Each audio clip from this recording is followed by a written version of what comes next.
Genesis chapter 38. Or I'll be using the King James Version. Now, this is after they've sold Joseph into slavery.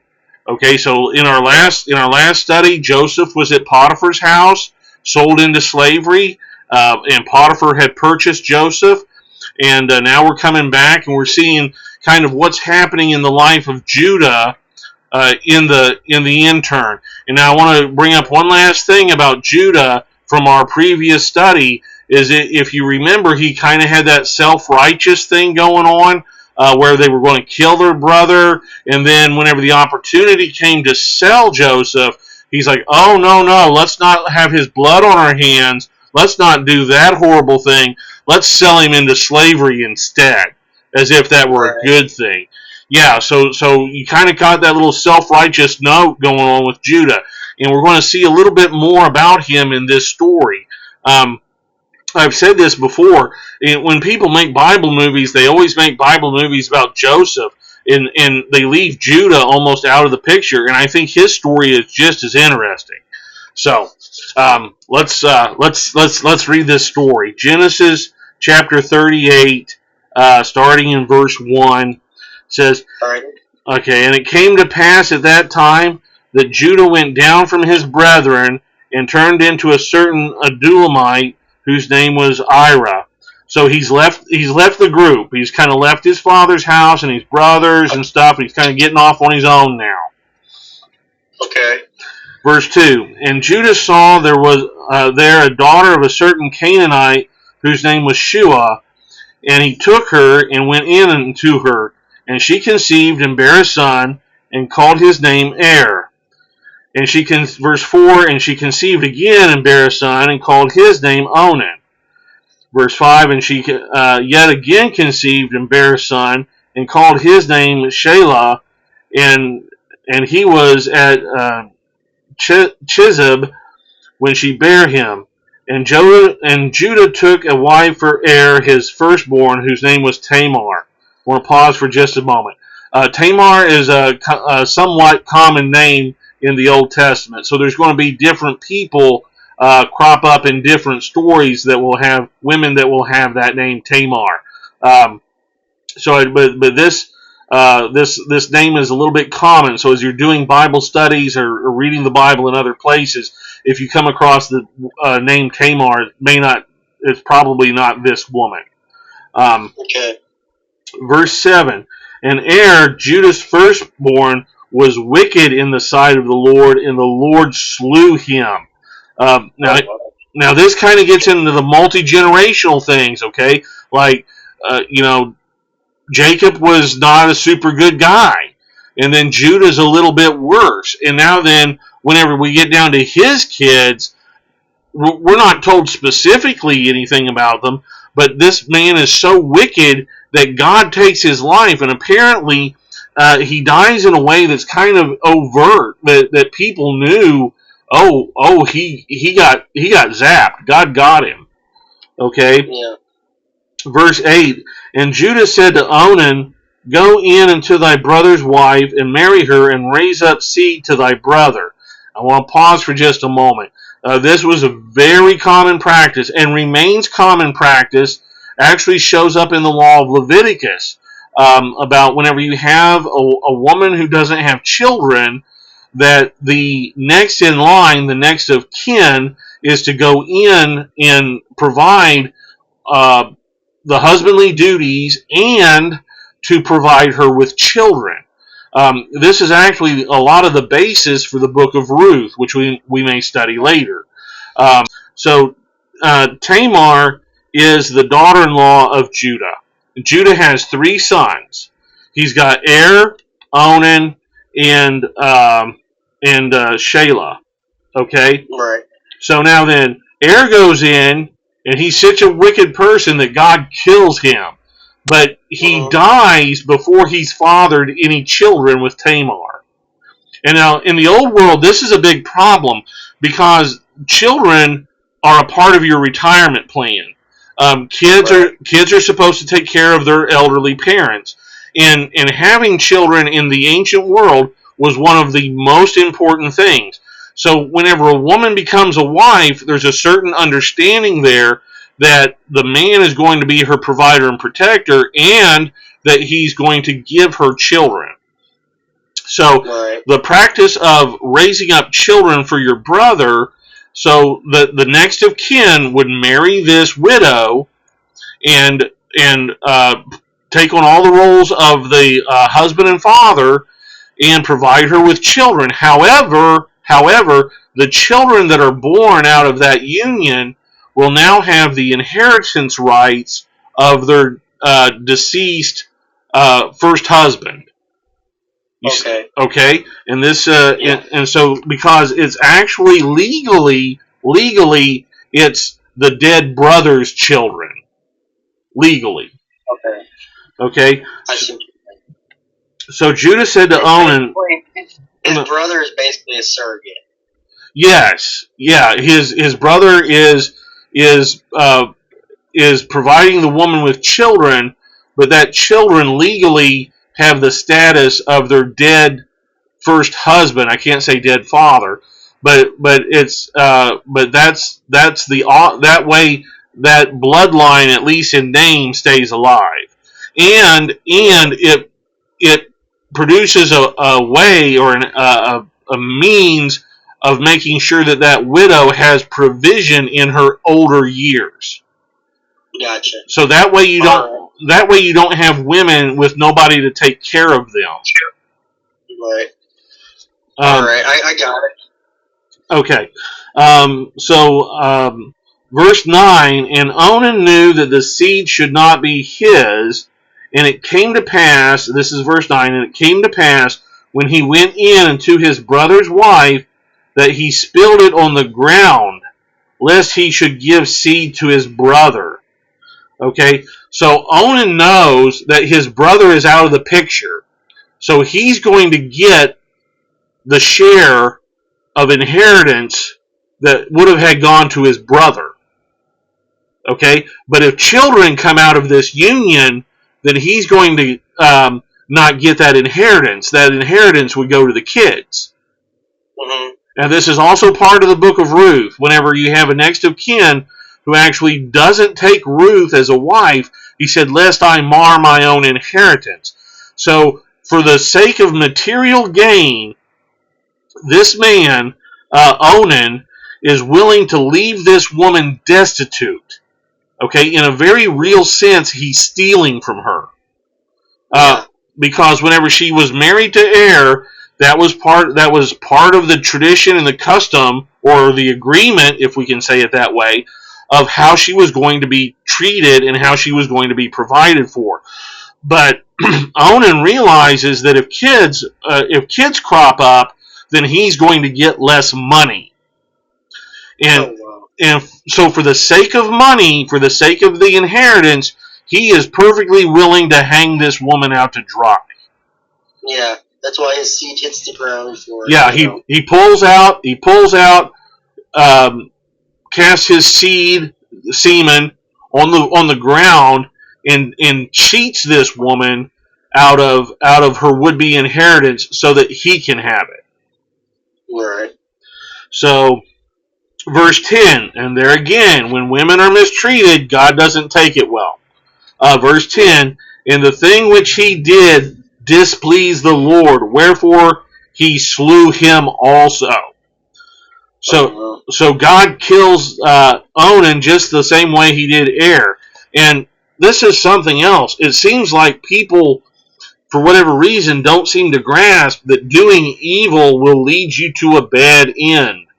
And inheritance money is, and we talked about this earlier with Jacob and Esau. That's money that really doesn't belong to them. It's money that they inherit through their parents. Whenever Onan does this, God is not okay with it and slays him. Verse 11, then Judah said to Tamar, his daughter-in-law, remain a widow at thy father's house till Shelah my son be grown. For he said, lest peradventure he die also, as his brethren did. And Tamar went and dwelt in her father's house. So, Shayla is next in line to do the deed, okay, to get in there and be the husband, the father, step up and provide this woman with children. But Judah has a hesitation. So at least this strikes some kind of an awareness of Judah with regards to the wickedness of his own children. So he's looking at his youngest son, Shula, and he's like, hey, he's going to die just the same way his brothers did. So he tells Tamar, hey, go be a widow. Shula's a little on the young side yet. He's not really ready to be the husband and father. You go live at your father's house until he's of age, and then he'll be your husband. Which, at best, this is kind of a dodge, because Tamar is really no longer her father's responsibility. She married into this family, and it's their responsibility to take care of her.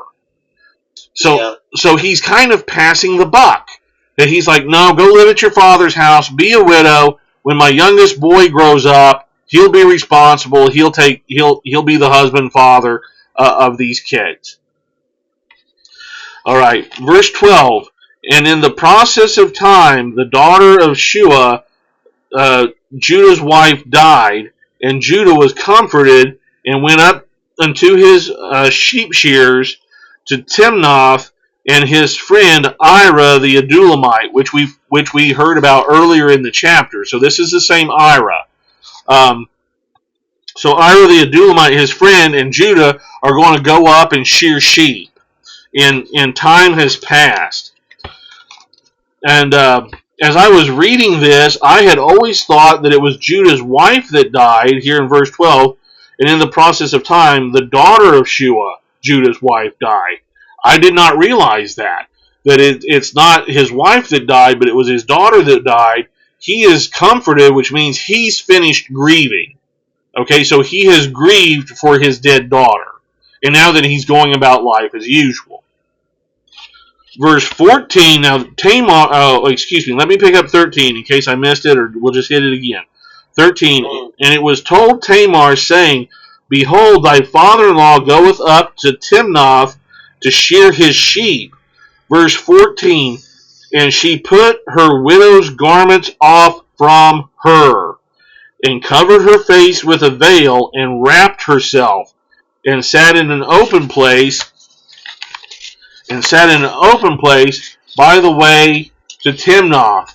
For she saw that Shelah was grown, and she was not given unto him to wife.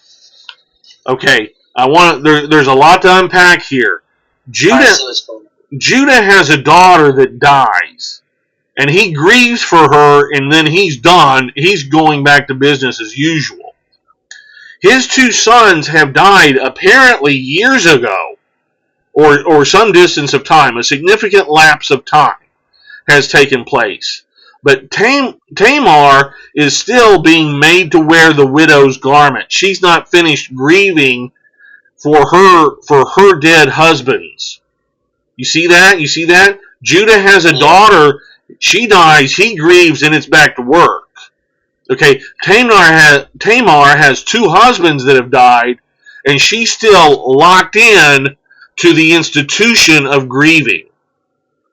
And she realizes that, hey, this youngest son has grown up. Shelah has grown up, but I'm not getting married here. He's not being given to me for a husband. I'm not being given to him for a wife. The responsibilities that are due to Tamar are being passed over. So what she does is she takes off her widow's garments. And then she puts on a veil, so she covers her face, and she wraps herself, and she goes up to the path or the road that leads to Timnath. And in verse 15, when Judah saw her, he thought her to be an harlot because she had covered her face. Verse 16, and he turned in unto her by the way and said, go, I pray thee, let me come in unto thee. For he knew not that she was his daughter-in-law. And she said, what wilt thou give me that thou mayest come in unto me? Verse 17, and he said, I will send thee a kid from the flock. And she said, wilt thou give me a pledge till thou send it? And he said, What pledge shall I give thee? And she said, Thy signet and thy bracelets and the staff that is in thine hand. And he gave it to her and came in unto her, and she conceived by him. So, what has happened is that Tamar goes and sits by the road in an open field. Okay? And Judah comes along, he thinks she's a prostitute. And he says, Hey, what needs to happen here? And she says, Well, you need to pay me. And he says, Well, I'll give you a goat. I'll give you a kid from the flock. Yeah. And she's like, Yeah. Well, promises. But what are you going to give me now that makes sure that I get that goat? And he says, Well, what do you want, lady? And she says, Well, give me your bracelet. And people of that time had ornamental bracelets that they enjoyed wearing, but they were handcrafted, so every bracelet would be different. And a shepherd's staff, there again, if he's sitting out there with the flock, a lot of times they'll take stones or whatever, and they'll carve on it, or they'll make marks on it, and maybe put their name on it. But every staff would be different. And then everybody knows that. Yeah, and that happens a lot of times, and you'll see that as you study on, that there will be times whenever the staff is used as an identifier for the person, because everybody knows whose staff that is. And she also asked him for his signet, which is some kind of a family crest of some kind. So now Judah thinks that this is a done deal. He gives her these items, and he goes into her.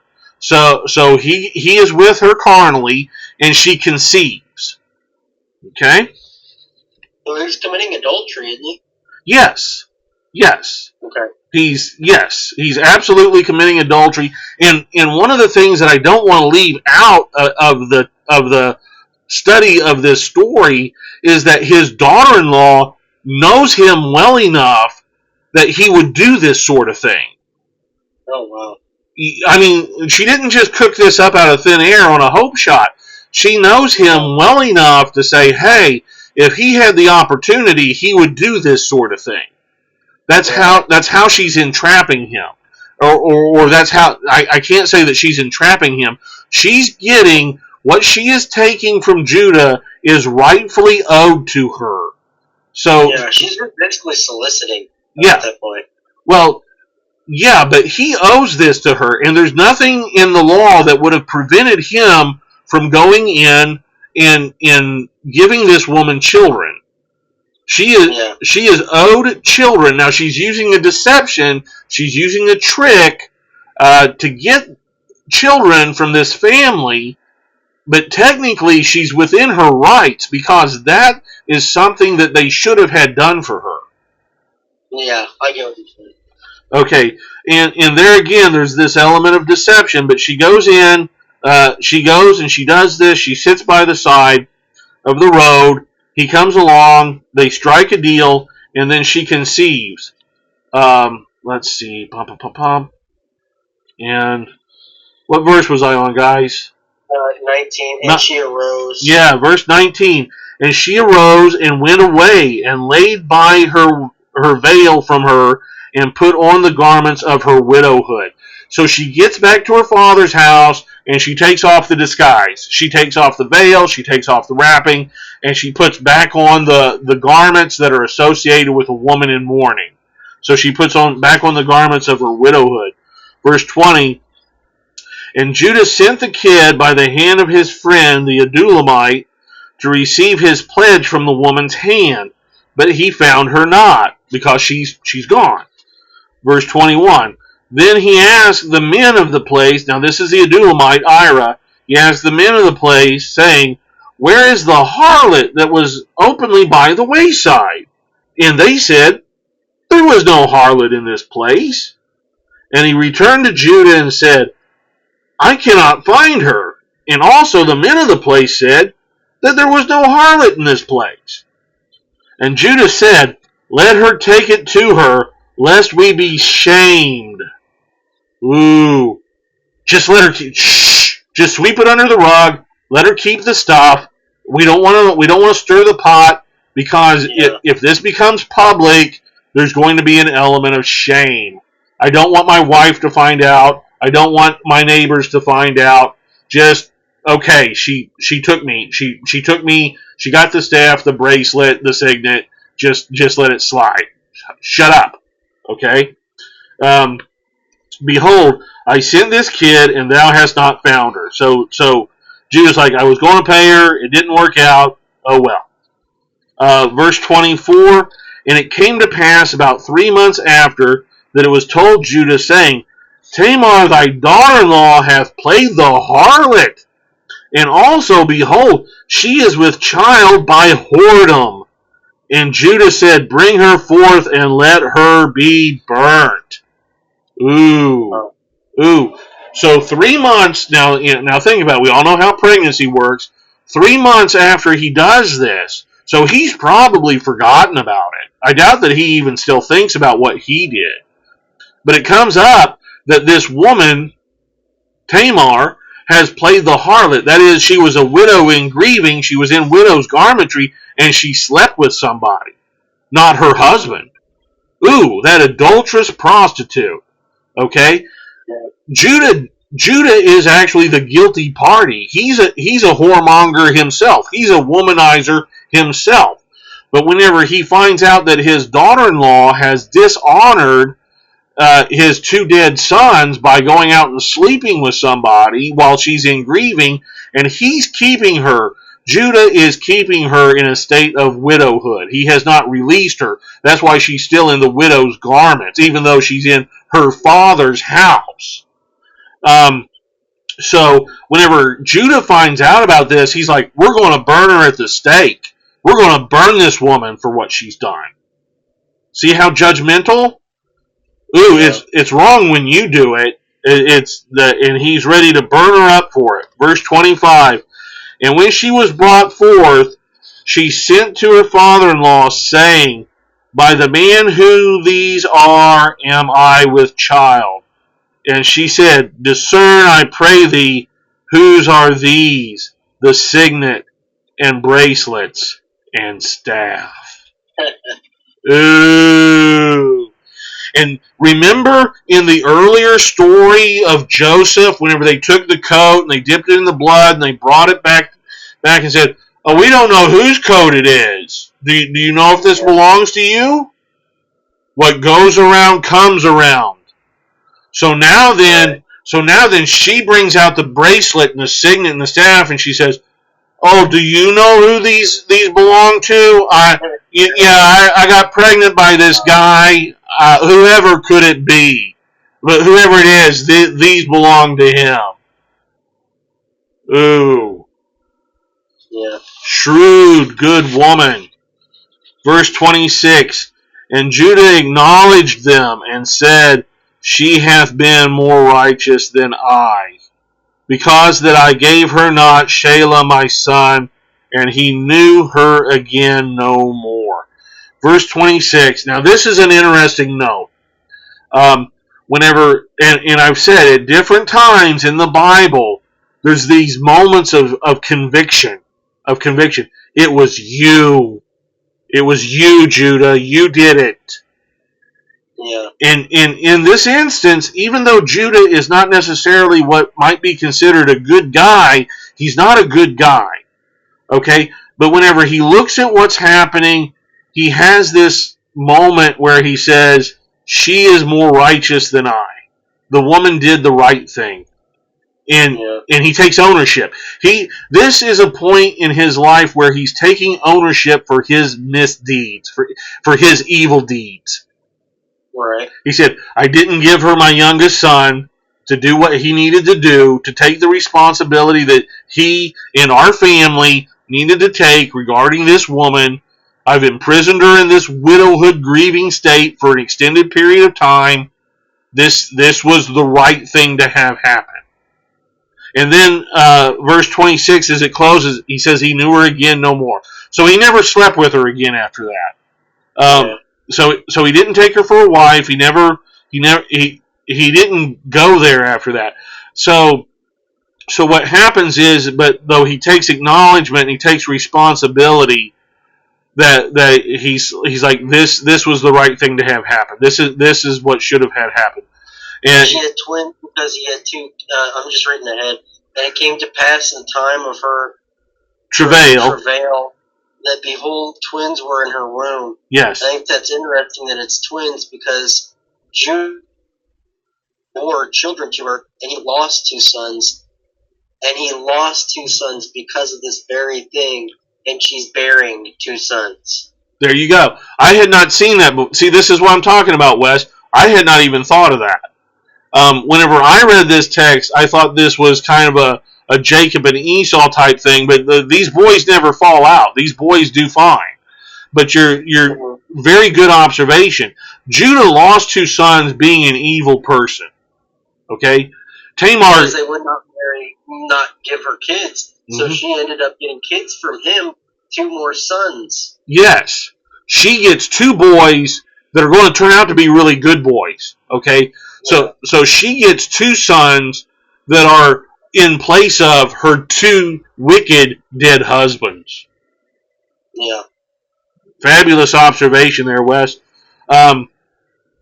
Verse 28, and it came to pass when she travailed that the one put out his hand, and the midwife took and bound upon his hand a scarlet thread, saying, "This came out first." So she's in delivery. She's in delivery, and she's birthing these two boys. And apparently, Jacob and Esau again, dude. Kinda, yeah. So the one boy is being born breech. That is to say, his hand is out in front of his head, so he's not positioned well in the birth canal. But whenever his hand comes out, then he's technically the firstborn child. He's the firstborn son. And so the midwife that is there, she takes a little thread, maybe a piece of yarn, we don't know. She takes a little red thread and puts around his wrist and says, this. So now we know which boy is being born first. Yeah, because they're twins. They look just alike, so you got to know which one came out first. Yeah. In verse 29, and it came to pass, he drew back his hand, that behold, his brother came out. And she said, how hast thou broken forth this breach upon me? Therefore his name was called Pharez. And afterward came out his brother that had the scarlet thread upon his hand, and his name was called Zara.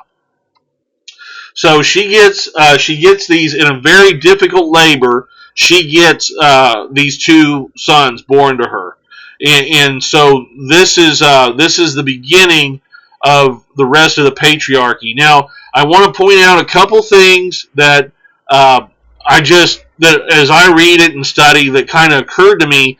This youngest son of Judah's, Shula, I never hear, at least that I know of him having any other children. So that youngest son that never took responsibility, apparently he never becomes a dad. So his opportunity to do the right thing kind of passes him by. I don't know if maybe there were homosexual issues or what, but he's out of the picture now. Just basically called him gay. Well, I mean, come on. He's the youngest son. His dad is terrified that he's going to wind up dead too. His two older brothers were wicked, and he never winds up with a wife. He never that we know of. The Bible doesn't tell us of this youngest son ever getting married and having a family of his own. And so these two boys are going to go forward and become the tribe of Judah. Right. But I do want to mention a handful of things before we kind of wrap up, and that is, can you imagine the tension that had to exist in this family? Because the truth of the matter is that her father-in-law, Judah, would have had left her childless, would have had denied her rightful blessing. Okay? And so these kids are growing up with a grandpa that they know would have deserted their mom. Okay? And if they have knowledge of this story, what I'm saying is that this house is not going to have a lot of warm fuzzies in it. Okay, Yeah. Christmas and Thanksgiving, they didn't have Christmas and Thanksgiving, but the holidays were not going to be happy times in this home. Okay, Yeah. because there's going to be a lot of animosity, and actually, I think this is part of what leads Judah back to a state of repentance. Because whenever we pick this up later, whenever he appears later in the Bible, he's something of a changed man. And we're going to see that. We're going to see him kind of come to grips with the substance of his life and the good man that he wasn't. Okay. All right. We've gotten to the end of the chapter.